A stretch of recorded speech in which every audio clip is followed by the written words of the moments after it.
I went to a meeting and I heard the passion in all of their voices, and I felt like I had found my people. They were talking about supporting their fellow teachers and how can we make school better. This work can't be done alone. We need each other. This is the first time that I've ever actually had a job that had an association. I was like, all right, sign me up. I put myself up there and I got voted in. I like every minute of it so far. We had negotiations, which were really good negotiations. It means a great deal to me, like being the voice of our drivers. We are the union collectively. Our voice can make a difference, and that can impact our students and help with their success.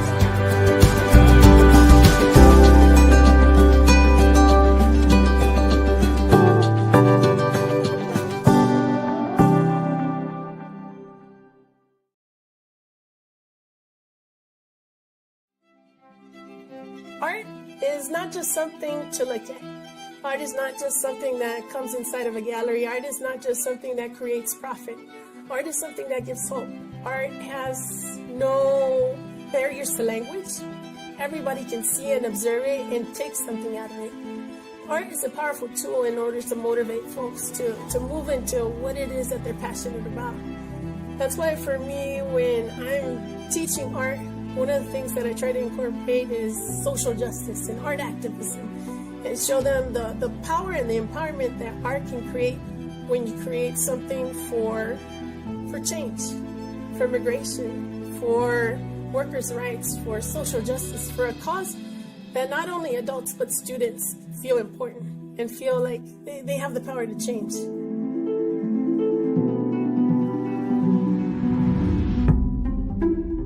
As a teacher in K through 8, during the day I kind of call it like I teach educational art, and during the night I teach citizenship classes. When it comes to education, I feel like education needs to have that connection within community, within education, or within story. So if we're able to create like that connection within our students, with our youth, with even our adults that are still in the process of learning, then we're able to create a better future. And when I work with my young people, it gives me kind of like that power and that inspiration to keep on creating art. When I work with my older adults, when it comes to citizenship classes that I have, it gives me that motivation that there's never an age where you stop learning, and there's never an age where you stop being thankful for what you know. We need people that will keep our families together. We want to go longer than in fear. We will need the strength. I think labor movements are a big part of education, of citizenship, of immigration rights. They come together to say how our story is not done. Our story is not finished. We are not just the only people that are going to end up in our history. We need to push it forward for our children, for our education, and for our future. Our truths are our lives. Our truths are our stories. Our truth is our children, and we need to listen to that truth. The truth is not so much as talking as far as being able to hear each other out. Our empowerment is to be able to give that hope for our families, to give our hope for our educators, to give our hope for our children. That is why we have to fight. There's hope because there's struggles. There's strength because there's times where we feel that we can't do it alone, or we can't do it at all. I want to create something, to create a change for what it is that I want to fight for. So it's that beauty that power and empowerment come together within art. And how students, no matter what age they are, no matter how old they are, can still create and still put forward for progress.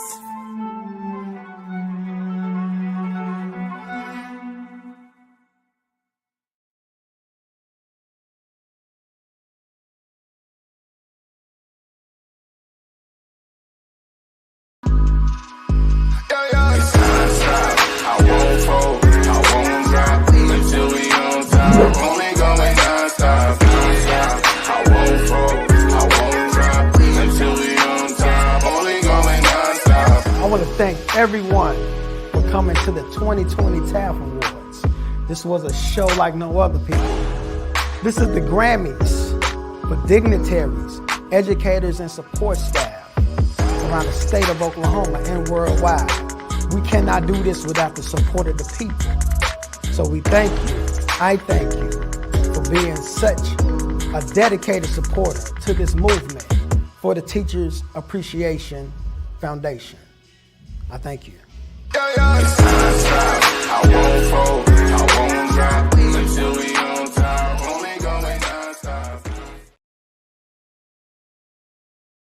The difference between thinking and doing and living in the 21st century. They teach us about being a real quarterback-oriented games. We don't have to just use video games and live in the shadows of good things because of them. We grow up with agility far larger and bigger than we are tall. Parents are the champions and have to be our first life coaches and know-it-alls. Who knows how this came to be? Coaches will ask you if you know your right foot from your left, if you know yourself, if you act knowingly good or bad, if you can move and negotiate a field with style and form, if you can tackle or throw a pass, or if your last name is that of a clown, if you can let someone know on the team that you are in trouble before you cause yourself or someone else trouble. If you are ready to learn teamwork or aware that you started out today with your pants down or your sportsmanship was left on the kitchen table, if you know the social studies, the alphabets, science, music, characters, and the stats and the numbers of a great student player eligible to stay on the team, and if you know the poise of great athletic champions and their scientific attitudes that are historical or music to us now, if you have the swag of the game, the discipline, the performance, and artistic form down pat, and if you have the style of gymnastics that the sport has with life, if you have the work ethic and determination to make it all seem easy and not a game at all, if you have the knowledge of all the above, or you don't know things like this even make the difference. I think that when it comes to the importance of parents and their field and self-knowledge, wisdom, virtues, and courage, their teachings, love, respect, care that they illustrate on the field and in the grind of life with their actions and their ideas, experiences, muscle, and strategic magic and skills wrapped around us with their priceless love.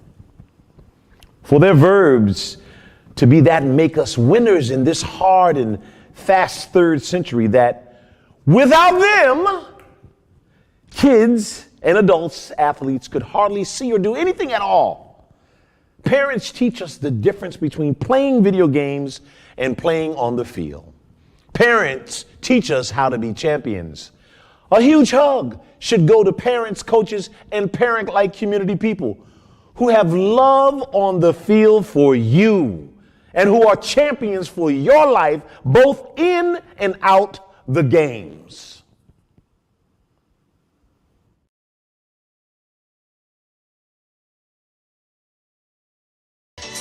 I am Maxine Phillips, Chief Learning Officer of LevelLess, a learning-based coaching company that partners with parents to empower teens to create a strategy for succeeding in life. Are you overwhelmed or feel stuck when your teen is undecided about selecting a career path?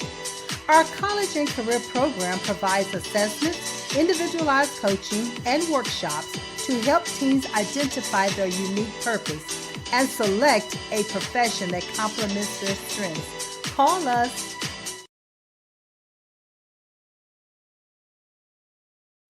Delegates, please welcome the phenomenal, the inspiring 2023 Teacher of the Year, Rebecca Peterson.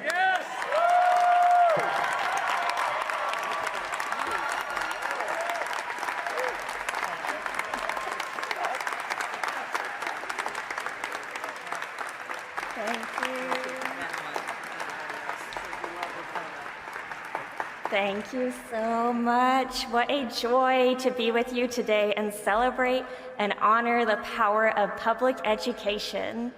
As I look out at a crowd this size, I am reminded of our collective impact. I'm reminded how crucial each and every member of our school community is. I know these are trying times to be in public education, so now more than ever, I'm humbled by and so grateful for our collective potential. I'm grateful for our bus drivers, whose good morning might be a child's first positive interaction of the day. I'm thankful for our child nutrition workers, who know that students can't learn when they're hungry, so they work tirelessly to make sure our kids are always fed. I'm wonderstruck by our custodians who keep our buildings beautiful, because they know beautiful school tell our students that they are worthy. And I'm infinitely grateful to belong to the vocation of teaching, this profession that allows us to invoke that innate, intrinsic curiosity within a child, and in so doing, hold the future. Last school year, I had the honor of traveling all over my home state of Oklahoma, documenting the stories of our teachers there. And every time I drove home from visiting a school, I thought, if only everyone could see what I get to see. If only everyone knew how relentlessly committed our teachers are to our students' well-being. I've learned from teachers across the hall, across my state, and soon across our country. And I continue to be so inspired and challenged by what you teach me. I see the way you delight in decorating your classroom, even though it's often on your own dime and your own time. You do it with joy, because to you, this isn't just a room with four walls. This is where dreams are birthed.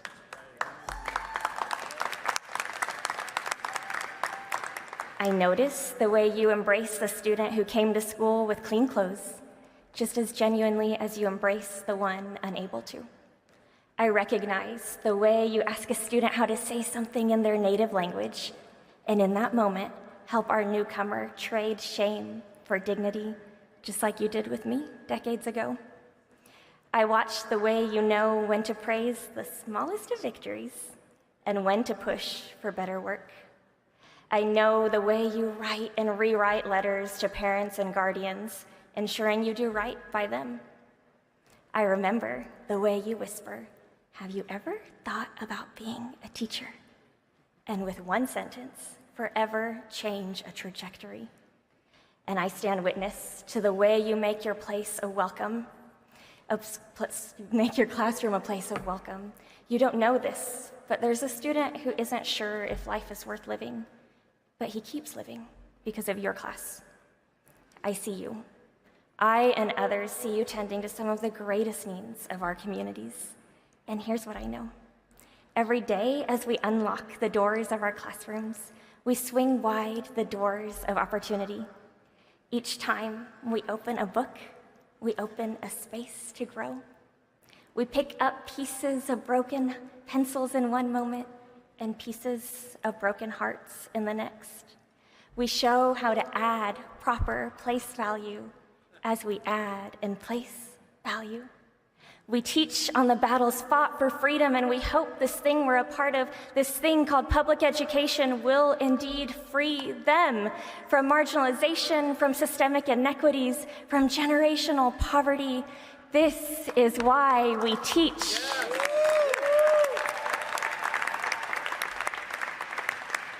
Because public education is for all of us. Teachers, you hold our democracy, a kind of freedom not available to every child on this earth. And regardless of our governing structure, we know education is liberation. As an Iranian American woman, I stand acutely aware that liberty for us all is no guarantee. Rather, it's a product of a nation's people insisting we belong to each other.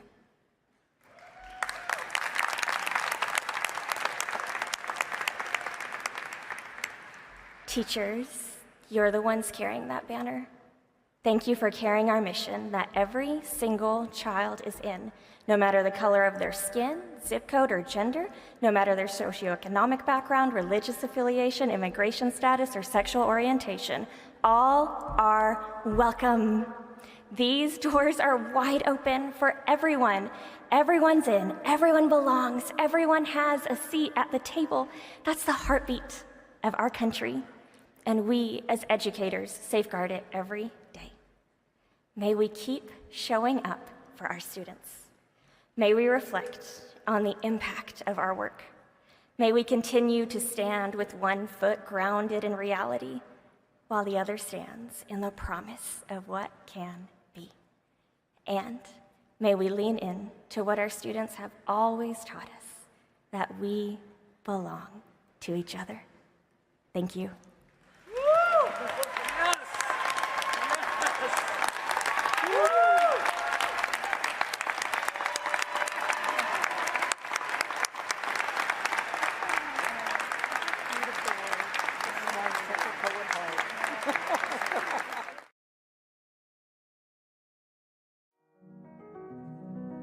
As a young child, I did have a stammering issue. It wasn't really until the 3rd grade where I had an instrumental teacher that really tried to pull me out of sort of the silence I was in. And that's when I really started to articulate that I wanted to be an artist and an art educator. Because I'm the youngest daughter, I saw my sister struggle with having children and having a full-time job. Seeing my sisters and a lot of my colleagues, as soon as they had children, they were like, I want to come back, but I don't think I can. And so they decided to wait until their children were 8, 10, 12. And that's a huge loss to our profession.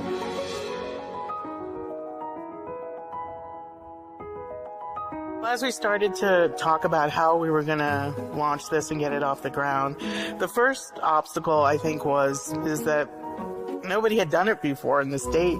There's this notion that people need to pay at a certain rate to put their child in a quality daycare center. And I really pushed back. The field of education is predominantly women, so we have to acknowledge what their life's paths are. Child rearing is a big part of that. You shouldn't pay half your salary to raise your children, especially when you're taking care of the community's children. That should be free. And so we're using the ESSER money, but we're hoping that our state will see the need to maintain this and help us fund it.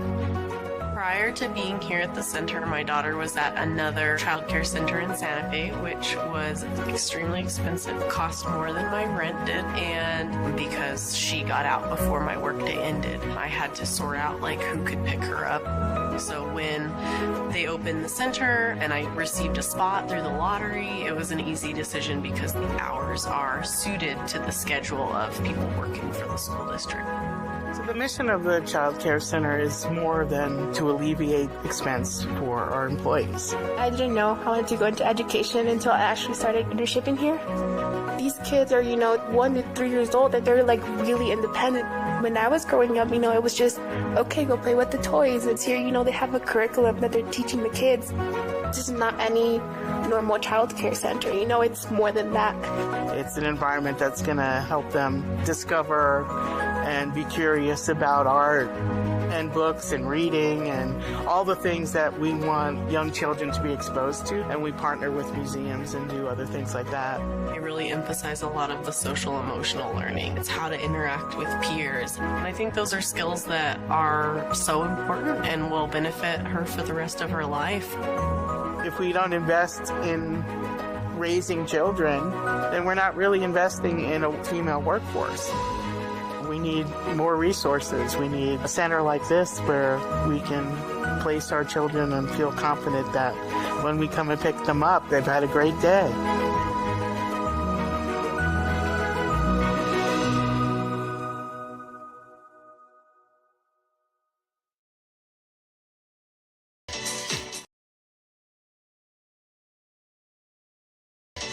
I am Maxine Phillips, Chief Learning Officer of LevelLess, a learning-based coaching company that partners with parents to empower teens to create a strategy for succeeding in life. Are you overwhelmed or feel stuck when your teen is undecided about selecting a career path? Our college and career program provides assessments, individualized coaching, and workshops to help teens identify their unique purpose and select a profession that complements their strengths. Call us.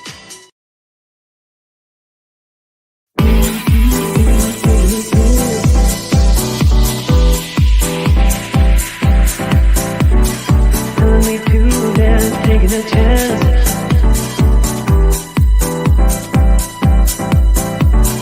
Telling me to dance, taking a chance.